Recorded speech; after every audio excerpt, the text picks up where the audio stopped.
नमो नमः छात्रों। आज विद्यालय से मैं निधि श्रीवास्तव एक बार फिर से संस्कृत की इस कक्षा में यूपी बोर्ड के कक्षा 10वीं के छात्रों का स्वागत करती हूँ।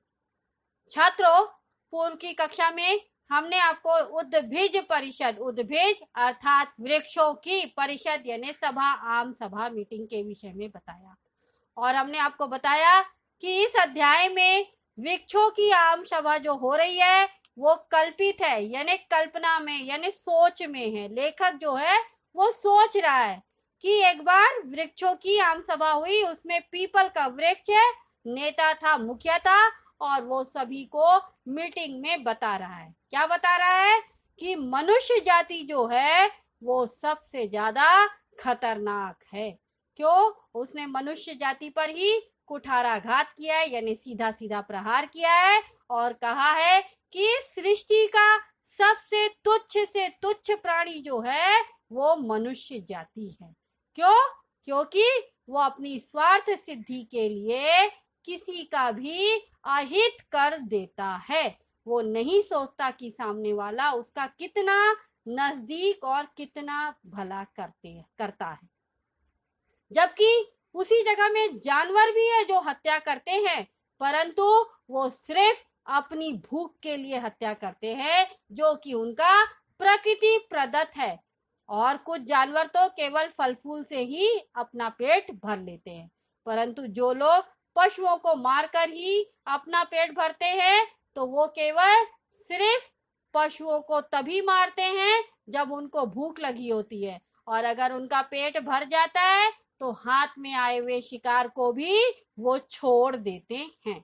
तो आइए छात्रों, अब आज के अंश में क्या बताया जा रहा है उसको जानने के लिए आइए हम लोग देखते हैं क्लास 10 संस्कृत द्वितीय पाठा उद्भिज परिषद का तृतीय भागा।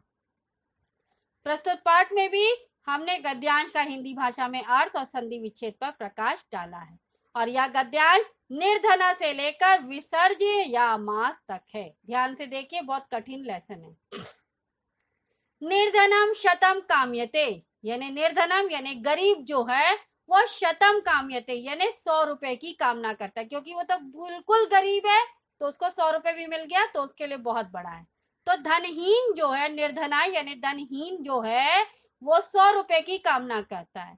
और शती 10 शतानी अभिलषति, 10 शतानी अभिलषति में संधि और ये 10 शतानी प्लस अभिलषति, यानी शती यानी 100 रुपए वाला, 10 शतानी अभिलषति यानी 100 रुपए वाला है, वो 10 शतानी यानी 1000 रुपए अभिलषति यानी चाहता है। तो जिसके पास 100 रुपए होते हैं वो 1000 रुपए की इच्छा रखता है। गरीब क्या करता है? 100 रुपए की इच्छा रखता है और 100 रुपए वाला 1000 रुपए की इच्छा करता है। और सहस्त्राधिपो लक्ष्मा कांक्षन्ति, और 1000 रुपए का स्वामी क्या करता है?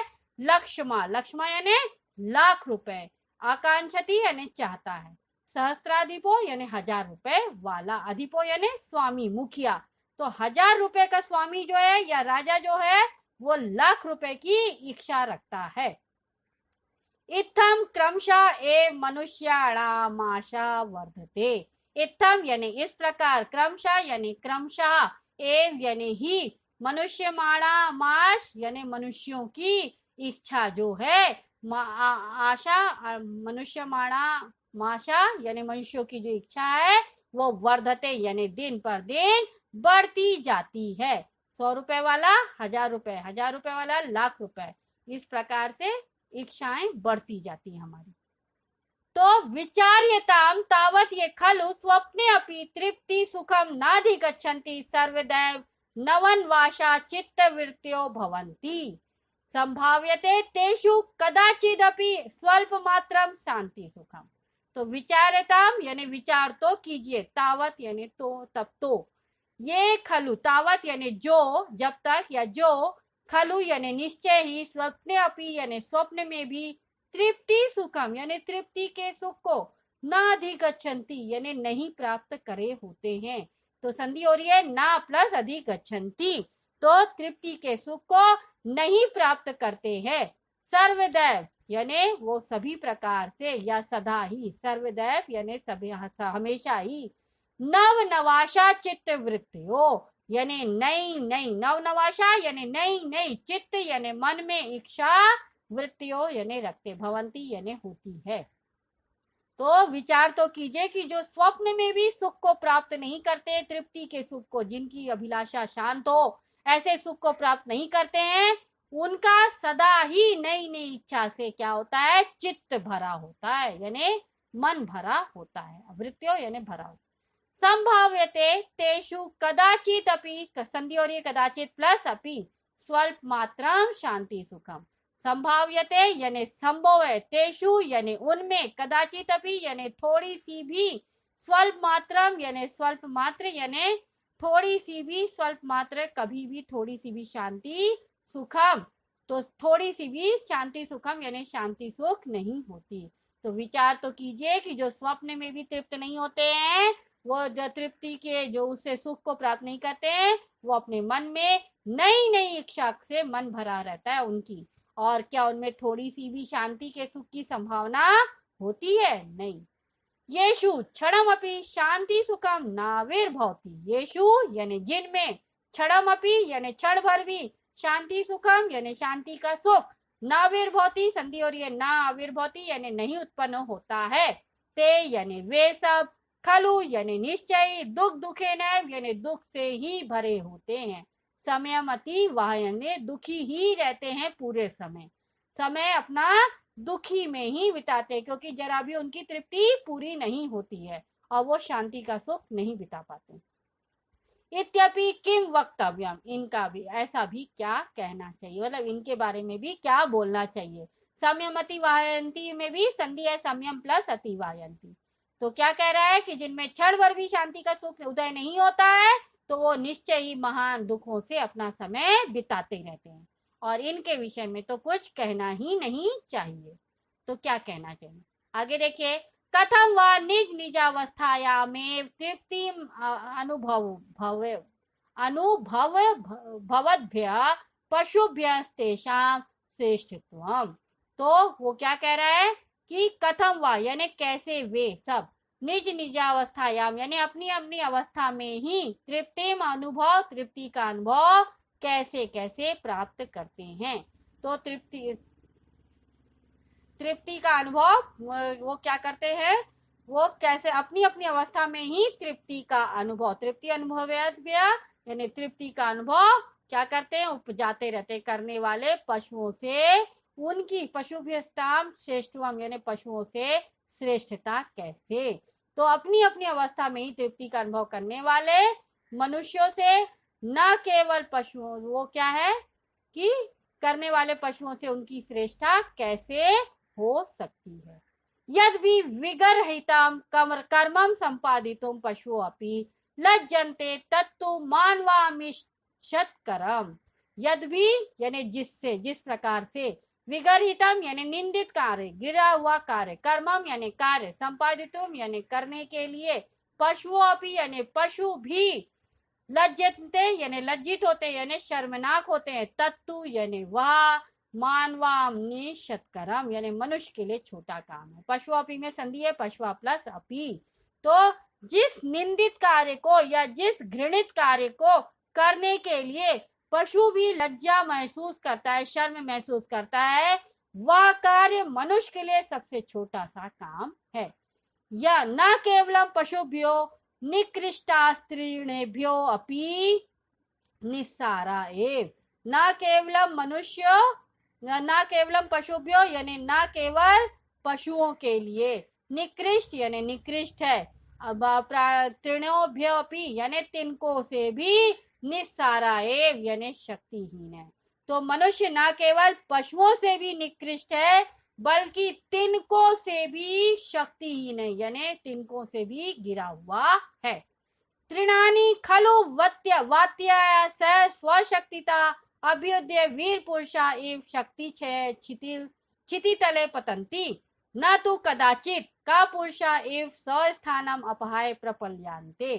तो तृणानि खलु यानी निश्चय ही, तृणानि यानी तिनको से, वात्या स्वशक्तिता यानी तिनके से, तो तिनके तो आंधी से अपनी शक्ति भर लड़कर क्या करते हैं, वीर पुरुष अभ्युदय यानी लड़कर के स्वशक्ति यानी अपनी शक्ति से, अभ्युदय यानी लड़कर के, वीर पुरुषा एव शक्ति छे यानी वीर पुरुष के समान शक्ति को क्या कहते हैं, शक्ति नष्ट करने पर क्या करते हैं, क्षिति तले पतंती यानी जमीन पर गिर जाते हैं। क्षिति यानी जमीन पर, तले यानी जमीन पर, पतंती यानी गिर जाते हैं। ना तू नहीं तो कदाचित, कदाचित यानी कभी भी, का पुरुषा यानी डरपोक या कायर पुरुष की तरह, स्वस्थानम यानी अपने स्थान को, अपहाय प्रपल्यान्ते यानी छोड़कर चले जाते, भाग जाते हैं। तो वो क्या बता रहा है कि तिनके तो आंधी से अपनी शक्ति भर लड़कर वीर पुरुषों की तरह शक्ति नष्ट होने पर जमीन पर गिर जाते हैं, ना कि कायर पुरुषों की तरह अपने स्थान को छोड़कर भाग जाते हैं। मनुष्य पुनः स्वचेत साग्रता ए भविष्यत काले संघट्टी श्यमाणम कमपि विपत्तानाम विपत्पातम आकल्य दुखेन सम्यम अतिवाहयन्ति परिकल्पयन्ति च पर्याकुल कुला बहुविधान प्रतिकारोपायान येन मनुष्य जीवने शांति सुखम मनोरथ पथादपि क्रांत में। तो मनुष्य पुनः यानी फिर मनुष्य, स्वचेत जागृत साग्रत यानी अपनी चेतना को जागृत होने पर, तो फिर मनुष्य अपनी चेतना को जागृत होने पर, एव यानी ही, भविष्यत काले यानी भविष्य में घटने वाली, ठीक है, संघटिष्माणा यानी घटने वाली, कमपि यानी कोई भी, विपत्ता यानी विपत्ति में, आकल्य दुखेन यानी आगमन की दुख आगमन की कल्पना करके दुख से, सम्यम अति वायंती यानी समय बिताते, दुखेन यानी दुख से समय बिताते हैं। तो क्या बता रहा है कि फिर मनुष्य अपने मन से आगे भी भविष्य में ऐसी कोई घटने वाली विपत्ति के आगमन की कल्पना करके ही दुखी होकर अपना समय बिताते हैं। और बहुविधान प्रतिकारोपायान येन मनुष्य जीवने शांति सुखम मनोरथ पदादपि क्रांत में यानी और व्याकुल होकर, बहुविधान प्रतिकारोपायान यानी और व्याकुल होकर वह मनुष्य अनेक प्रकार के दुख को दूर करने वाले उपायों की परिकल्पना करता है, और जिससे मानव जीवन में सुख शांति छित मार्ग से दूर ही हो जाती है, यानी उसके रास्ते से सुख शांति चली जाती, क्योंकि वो तो दुखी होकर अपना समय बिताता है आगे आने वाली घटना को सोच कर। अथ ये तृणेभ्यो अपस्यारा पशुभ्यो अपि निकृष्टतराश्चे तथा च तृणादि सृष्टेरनन्तरं तथाविधं जीवन निर्माणं विश्व विधातुं कीदृशं बुद्धि प्रकर्षं प्रकटयति। तो यहाँ पर बता रहा है कि अथ ये तृणेभ्यो अपसारा, यथ यानी उसके बाद या फिर इसके बाद, तृणेभ्यो यानी तिनकों से, तो इसके बाद तिनकों से, ठीक है, तृणेभ्य यानी तिनकों से, अप्यसारा यानी तृणकों से भी कमजोर, पशुभ्योपि यानी पशुओं से भी निकृष्ट यानी पशुओं से भी निम्न कोटि का, तराश निकृष्ट तराश यानी निम्न कोटि का, तथा च यानी और वा, तृणादि यानी तिनकों से भी, सृष्टेरंतरम संधि और यह सृष्टि प्लस अनंतरम यानी सृष्टि से, तथा विधम जीवन निर्माणम यानी निर्माण करने वाले, विश्व की रचना करने वाले, यानी रचना करने वाले, विश्व विधातुम यानी विधाता की, विश्व के विधाता की दृशम यानी कैसी, बुद्धि प्रकाशम यानी बुद्धिमता, प्रकटयति यानी प्रकट करता है, यानी बुद्धिमानी को प्रकट करता है। तो क्या बोल रहे हैं कि अथ ये तृणेभ्यो अपस्यारा यानी इसके बाद जो तिनकों से भी कमजोर और पशुओं से भी निकृष्ट है, फिर तिनके आदि की सृष्टि के बाद इस प्रकार के जीवन का निर्माण विश्व की रचना करने वाले विधाता की यह कैसी बुद्धिमता प्रकट करता है, अर्थात यह विधाता की बुद्धिमानी नहीं है जो उन्होंने मनुष्य को बनाया है। इत्येवं हेतु प्रमाण पुरस्सरम सुचिरम बहुविधम विशदम च व्याख्याय सभापतिर अश्वत्थ देव उद्भिज्य परिषदम विसर्जयमास। सभापति अश्वत्थदेव में संधि हो रही है सभापति प्लस अश्वत्थदेव। इत्येवम यानी इस प्रकार हेतु प्रमाण पुरस्सरम यानी युक्ति सोच और प्रमाण देकर सुचिरम बहुविधम यानी बहुत देर तक अनेक प्रकार के विशदम यानी विस्तृत च यानी व्याख्या विस्तृत व्याख्या कर सभापति यानी सभा का मुखिया अश्वत्थदेव किसको कहते हैं? पीपल के वृक्ष को। पीपल वृक्ष का पर्यायवाची शब्द अश्वत्थदेव है। तो पीपल का वृक्ष ने उद्भिज परिषदम यानी वृक्षों की सभा को विसर्जयामास यानी समाप्त कर दिया यानी मीटिंग को बर्खास्त कर दिया। तो क्या बोला? इस प्रकार युक्ति और प्रमाण देकर अनेक प्रकार से देर तक विस्तृत व्याख्या कर सभापति अश्वत्थदेव ने वृक्षों की सभा को समाप्त कर दिया। इसी के साथ यह अंश यहाँ पर समाप्त होता है छात्रों, और इस अंश के साथ ही यह अध्याय भी यहाँ पर समाप्त होता है। तो छात्रों आज के इस अंश में आपने जाना कि अश्वत्थदेव ने मनुष्य को तिनकों से भी गिरा हुआ बताया, और उन्होंने यह बता दिया कि विधाता ने कहाँ की बुद्धिमानी दिखाई जो मनुष्य की रचना की, क्योंकि वो तो तिनकों से भी गिरा हुआ है।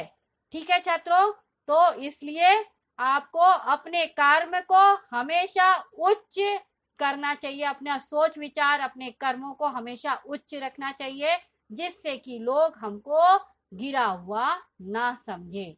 ठीक है छात्रों, और अपना हर प्रकार से किसी भी प्रकार से हमको बदला नहीं लेना चाहिए, और अपनी सोच को हमेशा उच्च कोटि की रखना चाहिए। तो छात्रों इसी के साथ यह अंश यहाँ पर समाप्त होता है, और आज के इस अंश में अगर आपको कोई भी डाउट है या इस पूरे पाठ में कोई भी डाउट है तो आप आश विद्यालय के ऐप को लाइक करके क्वेरी में जाकर अपना डाउट पूछ सकते हैं। मैं आपका जवाब जल्द से जल्द दूंगी। तब तक के लिए धन्यवाद छात्रों। नमो नमः।